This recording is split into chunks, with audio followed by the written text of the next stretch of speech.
পৰিকল্পনা আজি আপোনালোকে লাইভত চাব পাৰিব যে এটা পাঠ পৰিকল্পনাত কেইটা স্তৰ থাকে আমি আজি তিনিটা স্তৰৰ কথা আলোচনা কৰিম প্ৰথম স্তৰটোৰ নাম হৈছে আৰম্ভণি মানে ইন্ট্ৰোডাকশন আৰম্ভণি স্তৰ মানে ইন্ট্ৰোডাকশন স্তৰ স্টেপ দ্বিতীয় স্তৰটো হৈছে প্ৰেজেন্টেশন বা উপস্থাপন স্তৰ আৰু শেষৰ স্তৰটো হৈছে ক্লোজাৰ কনক্লুজন নাইবা সামৰণি স্তৰ আমি যিকোনো এটা লেসন প্ল্যান ডিজাইন কৰোঁতে আপোনালোকে এই ফৰমেটটো পালন কৰিব লাগিব যে আৰম্ভণিৰ স্তৰ মানে ইন্ট্ৰোডাকশন স্তৰ ইন্ট্ৰোডাকশন স্টেপ আমি বিৰামবিহীনভাৱে যাতে ক্লাস ডিএলএড কৰক বিএড কৰক এমএড কৰক নাইবা যিসকল শিক্ষকে শ্ৰেণীকোঠাত লেসন প্ল্যান ডিজাইন কৰে শ্ৰেণীকোঠাত সুন্দৰ আৰু হাউলিল পাঠ পৰিবেশন কৰিবৰ কাৰণে লেসন প্ল্যান ডিজাইন কৰে আমি তেওঁলোকৰ লৈ আহিছো লেসন প্ল্যানৰ প্ৰত্যেকৰে ফৰমেট সেম ফৰমেট আপুনি ইউজ কৰিব পাৰিব এতিয়া চাওক যে ইন্ট্ৰোডাকশন স্টেপ নাইবা আৰম্ভণিৰ স্তৰ এয়া প্ৰথম স্তৰ বুলি কোৱা হয় লেসন প্ল্যানৰ এই স্তৰৰ তিনি প্ৰকাৰৰ কাৰ্য থাকে এটা হৈছে শিক্ষকৰ কাৰ্য বুলি দ্বিতীয়টো পূৰ্ব জ্ঞানৰ পৰীক্ষা আৰু তৃতীয়টো অৰ্থাৎ গোটেই সমস্ত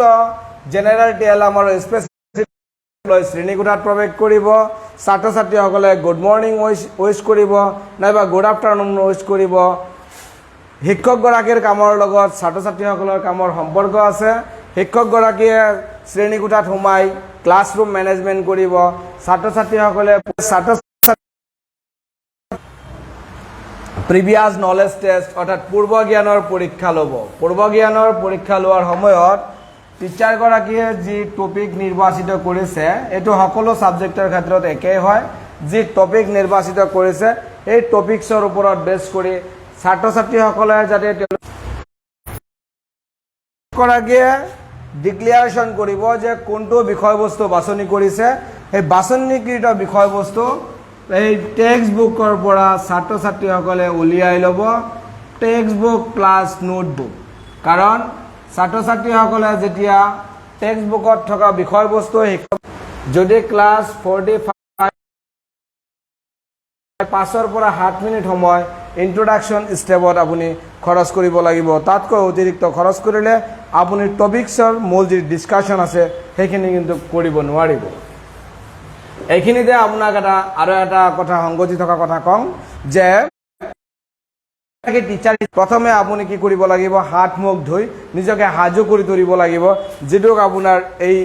লেসন প্ল্যানৰ পৰিভাষাত যেটোক আৰম্ভণিৰ নাইবা first step of lesson plan বুলি কোৱা হয় বা ইন্ট্ৰোডাকশন স্টেপ ইন্ট্ৰোডাকশন স্টেপত যেনেকৈ আপুনি ভাত খোৱাৰ আগতে হাত মুখ ধুই নিজকে সাফ চিকুণ কৰিব লাগিব ঠিক তেনেকৈ এতিয়া আমি সেকেন্ড স্টেপটো লিখিম সেকেন্ড স্টেপটোৰ নাম হৈছে প্ৰেজেন্টেশন নাইবা উপস্থাপন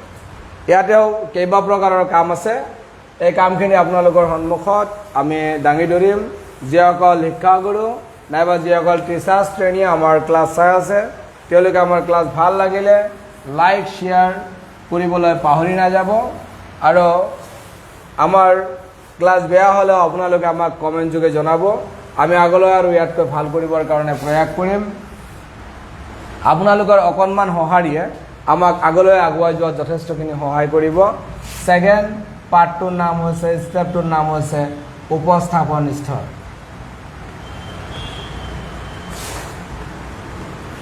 যাক ইংৰাজীত কোৱা হয় প্ৰেজেন্টেশন স্তৰ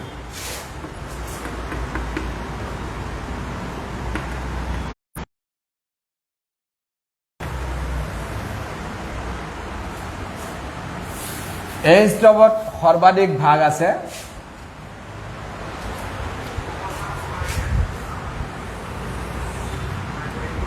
প্ৰথম ভাগটোৰ নাম হৈছে শিকনীয় বিন্দু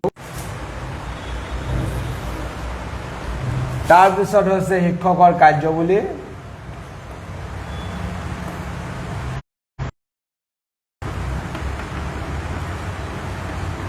তাৰ পিছত হৈছে ছাত্ৰ ছাত্ৰীৰ কাৰ্যাৱলী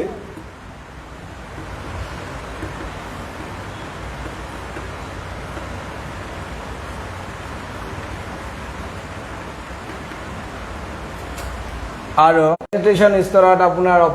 খৰচ হ'ব প্ৰায় 30 পৰা 35 মিনিট এইখিনিত সৰ্বাধিক সময় আপুনি খৰচ কৰিব লাগিব যেনেকৈ আমি ইয়াৰ আগত কৈছোঁ যে আপুনি ভাত খাওঁতে হাত মুখ ধুওঁতে মানে আৰম্ভণিৰ স্তৰত আপুনি হাত মুখ ধুওঁতে যথেষ্ট সময় নালাগে কিন্তু আপোনাৰ খোৱা কাৰ্যখিনি কৰোঁতে যথেষ্টখিনি সময় লাগে অৰ্থাৎ মেজৰ পৰ্চন অফ টাইম আপোনাৰ খোৱা কাৰ্যত সময় লাগে এতিয়া আমি আহিছোঁ এই খোৱা কাৰ্যৰ অৰ্থাৎ লেচন প্লেনত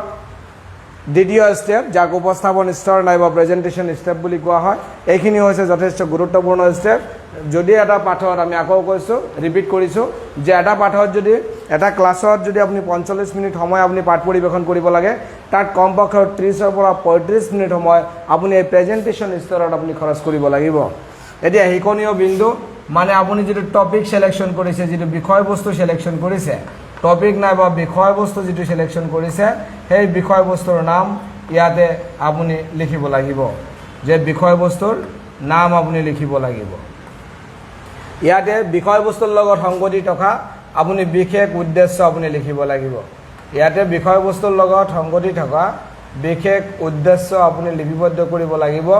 আৰু বিশেষ উদ্দেশ্য লিপিবদ্ধ কৰাৰ পিছত আপুনি একশ্যনত যেতিয়া যাব শিক্ষকৰ যেতিয়া কাৰ্যৱলীত আহিব তেতিয়া এখেতে এজ পাৰ টপিক যে বিষয়বস্তু প্লাছ ছাবজেক্ট ইয়াৰ ওপৰত বেছ কৰি টিচিং ষ্ট্ৰেটেজি মানে শিক্ষণীয় যিটো কৌশল ষ্ট্ৰেটেজিতে ইউজ কৰিব আৰু এইটো ইউজ কৰিব এজ পাৰ টপিকটো কি আৰু তাৰ ছাবজেক্টটো কি এতিয়া জেনেৰেল ছায়েন্সৰ টপিকছৰ লগত ছ'চিয়েল ছায়েন্সৰ টপিক যদি একেলগে একেই পদ্ধতিত অৱলম্বন কৰা হয় তেতিয়াহ'লে সামঞ্জস্য নাখাব প্ৰত্যেকটো বিষয়বস্তু প্ৰত্যেকটো ছাবজেক্টৰ লগত সংগতি থাকি প্ৰত্যেকটোৰে কাৰণে সুকীয়া আপুনি টিচিং মডেল আপুনি ইউজ কৰিব লাগিব যদি ছাত্ৰ ছাত্ৰীসকলৰ মাইণ্ডছেটত আপুনি এটা কনক্ৰিট আইডিয়া বিল্ড কৰিব বিচাৰে এতিয়া আপুনি ইয়াতে টিচিং ষ্ট্ৰেটেজি কৰি ছাত্ৰ ছাত্ৰীসকলক আগত আপুনি প্ৰেজেণ্টেশ্যন কৰিব লাগিব পাঠটো উপস্থাপন কৰাৰ মাজে মাজে আপুনি কুৱেশ্যন এৰাইজ কৰিব লাগিব ছাত্ৰ ছাত্ৰীসকলৰ আই কণ্টেক্ট কৰিব লাগিব আপুনি ফ্লুৱেণ্টলি অৰ্থাৎ স্পষ্ট যেতিয়া এগৰাকী শিক্ষক হিচাপে শ্ৰেণীকোঠাত আপুনি পাঠ পৰিৱেশন কৰিব তেতিয়া ছাত্ৰ ছাত্ৰীসকলৰ লগত আপুনি আই কণ্টেক্ট কৰিব শিক্ষক বিষয়বস্তুটোত আপুনি কি কৰিব কুৱেশ্যন এৰাইজ কৰি থাকিলে ছাত্ৰ ছাত্ৰীসকলৰ যিটো ইনভলভমেণ্টত আপুনি কি পাব ইনভলভমেণ্ট কিমান আছে বা আৰু কিমানখিনি ছাত্ৰ ছাত্ৰীসকলে ৰিয়েলাইজ কৰিব পাৰিছে নাইবা বুজি পাইছে এইখিনি বিষয়বস্তু আপুনি উপলব্ধি কৰিব সম্বন্ধে এটা ক্ষুদ্ৰ চামাৰি হ'লেও বা আভাস হ'লেও দিব পাৰে ইয়াতে ছাত্ৰ ছাত্ৰীসকলৰ কাম হ'ব ছাত্ৰ ছাত্ৰীসকলে লিচনাৰৰ ভূমিকা পালন কৰিব প্লাছ পাৰ্টিচিপেশ্যন কৰিব লগতে তেওঁলোকে নোট ডাউন কৰিব বিশেষ বিষয়বস্তুবোৰ তেওঁলোকে মাজে মাজে শিক্ষকগৰাকীয়ে কৰা বিভিন্ন ধৰণৰ কুৱেশ্যন যে এৰাইজ কৰিব তাৰ ছাত্ৰ ছাত্ৰীসকলে তেওঁলোকে ৰিপিটলি তেওঁলোকে এনচাৰ বা নাইবা উত্তৰ দিবলৈ প্ৰয়াস কৰিব নাইবা উত্তৰ দিব এনেকুৱা ছিষ্টেমটোৱে এটা গতিশীলতাৰে শ্ৰেণীকোঠাটো আগবাঢ়ি শেষত শিক্ষকগৰাকীয়ে যে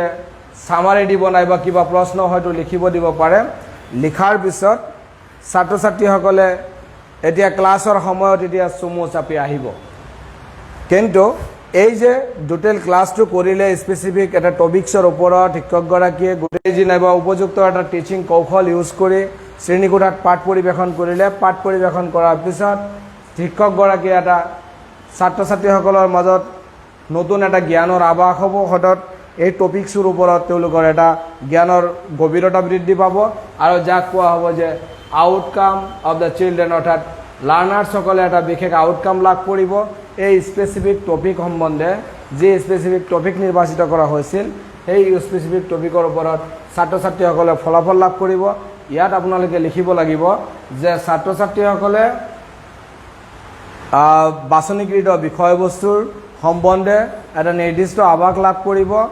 যে ধৰি লোৱা হয় যে 1905 চনৰ বংগ বিভাজন যে 1905 চনৰ বংগ বিভাজন কেতিয়া হৈছিলে কোনে কিয় এই বংগ বিভাজন কৰিছিল আৰু কোনসকল ব্যক্তিৰ ঔৰসত অৰ্থাৎ কোনসকল ব্যক্তিৰ নেতৃত্বত এই বংগ বিভাজন বিৰোধী আন্দোলন তেতিয়াৰ বংগদেশত হৈছিল এই বিষয়বস্তুটো আপুনি লিখিলে এতিয়া ছাত্ৰ ছাত্ৰীৰ কাৰ্যাৱলীত আমি ক'লো যে কি বস্তু ছাত্ৰ ছাত্ৰীসকলে কৰিব একেখিনি বস্তু আপোনালোকে অসমীয়াত লিখিব পাৰিব আৰু শিক্ষকৰ কাৰ্যাৱলীটো আপুনি অসমীয়াত লিখিব পাৰিব বিশেষ উদ্দেশ্য মানে যেটো আপুনি টপিক নিৰ্বাচিত কৰিব সেই টপিকছৰ লগত আপোনাৰ বিশেষ উদ্দেশ্য আমি যে আইডেন্টিফিকেশন অফ ডাটাত যে কোনো এটা তথ্য চিনাক্তকৰণৰ সময়ত আমি যে বিশেষ উদ্দেশ্য লিখি লৈছিলোঁ সেই বিশেষ উদ্দেশ্য আপুনি ইয়াতে সন্নিৱিষ্ট কৰিব লাগিব ইয়াৰ পিছত আমাৰ অন্তিমটো ষ্টেপ এই ষ্টেপটোৰ নাম হৈছে কনক্লুজন নাইবা ক্লোজাৰ নাইবা সামৰণি স্তৰত দুটা কাম থাকে সামৰণি স্তৰত আমি সামৰণি স্তৰলৈ গৈ আছোঁ সামৰণি স্তৰ হৈছে সেই স্তৰ যি স্তৰত আপুনি যেনেকৈ ভাত খায় ভাত খোৱা শেষ হোৱাৰ পিছত আকৌ আপুনি কি কৰিব আকৌ হাত মুখ ধুই আপুনি তাৰ পৰা ওলাই যাব যে কিন্তু আপুনি হাত মুখ নোধোৱাকৈ তাৰ পৰা ওলাই যাব নোৱাৰে এইকাৰণেই যাব নোৱাৰে কাৰণ আপোনাৰ তেতিয়াও খোৱা কাৰ্যৰ কমপ্লিটনেছটো আপোনাৰ হোৱা নাই ঠিক তেনেদৰে আপুনি পাঠটো পৰিৱেশন কৰি আপুনি শ্ৰেণীকোঠাৰ পৰা ওলাই যাব নোৱাৰে তাৰ কিছু সময় আগতে আপুনি নিজকে ৰেডি কৰিব লাগিব অৰ্থাৎ আপুনি টাইম মেনেজমেণ্টটো আপুনি সঠিকভাৱে কৰিব লাগিব আৰু অন্তিমটো পাৰ্টটো হৈছে কনক্লুজন নাইবা ক্লোজাৰ বুলি কয় বা অসমীয়াত যাক সামৰণি বুলি কয় এই সামৰণি স্তৰত বিশেষকৈ দুটা কামে থাকে এটা হৈছে শিক্ষকৰ কাৰ্যাৱলী যে শিক্ষকৰ কাৰ্যাৱলী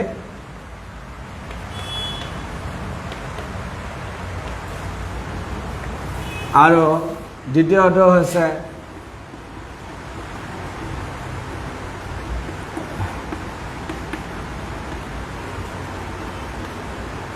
শিক্ষাৰ্থীৰ কাৰ্যাৱলী শিক্ষকৰ কাৰ্যাৱলীত ছাত্ৰ ছাত্ৰীসকলে পাঠটো তেওঁলোকে নোট ডাউন কৰাৰ পিছত শিক্ষকগৰাকীয়ে যেতিয়া চাব যে সময়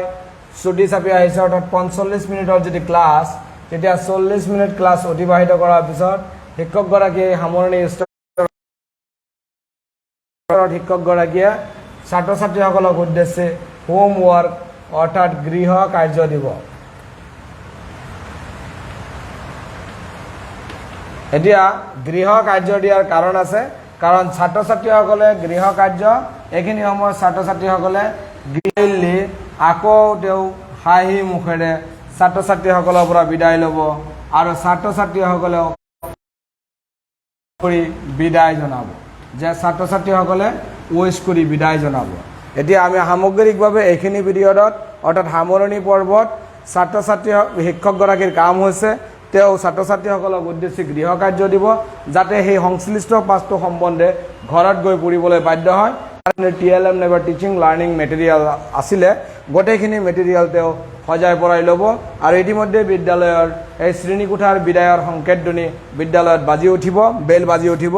বেল বাজি উঠাৰ পিছত শিক্ষকগৰাকীয়ে অতি স্মাইল অৰ্থাৎ হাঁহি মুখেৰে পুনৰাই অভিবাদন জনাই ছাত্ৰ ছাত্ৰীসকলৰ পৰা বিদায় মাগিব আৰু গোটেই ছাত্ৰ ছাত্ৰীসকলে তেওঁলোকৰ এইখিনি পিৰিয়ডত যিমানখিনি কাৰ্য থাকিব অৰ্থাৎ কনক্লুজন পিৰিয়ডত ছাত্ৰ ছাত্ৰীসকলে বহীত সকলোখিনি বস্তু লিখি ল'ব বহীত সকলো বস্তু লিখি লৈ তেওঁলোকে শিক্ষকগৰাকীক প্ৰমিছ কৰিব যে তেওঁলোকে নেক্সট ক্লাছ ডেট তেওঁলোকে এইখিনি জমা দিব আৰু শিক্ষকগৰাকীয়ে যেতিয়া যাবলৈ তেওঁ থিয় হ'ব তেতিয়া ছাত্ৰ ছাত্ৰীসকলে থিয় হৈ শিক্ষকগৰাকীক অভিবাদন জনাই হাঁহি মুখেৰে ছাত্ৰ ছাত্ৰীসকলে শিক্ষকগৰাকীক বিদায় দিব এনেকৈ এই ক্লাছৰ পৰিসমাপ্তি ঘটিব আৰু লেছন প্লেনত এই তিনিটা যেটো পাৰ্ট এই তিনিটা পাৰ্টে এসেনশিয়াল হয় আমি আকৌ পাৰ্টটো থ্ৰুতে পাৰ্ট মানে